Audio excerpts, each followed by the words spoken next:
One story, woodcutter. Once upon a time, woodcutter cutting woods in the forest. Woodcutter axe accidentally fell into the river. Oh my God, my axe! The poor woodcutter made a good search in the water, but his efforts were in vain. Finally, he burst into tears.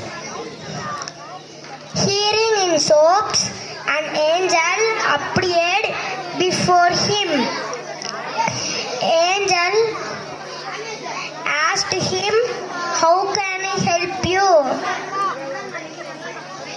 Angel gave golden axe. "No, it is not mine." The angel gave silver axe. "No, it is not mine." The angel gave iron axe. "Yes, it is my axe." And angel appreciated his honesty.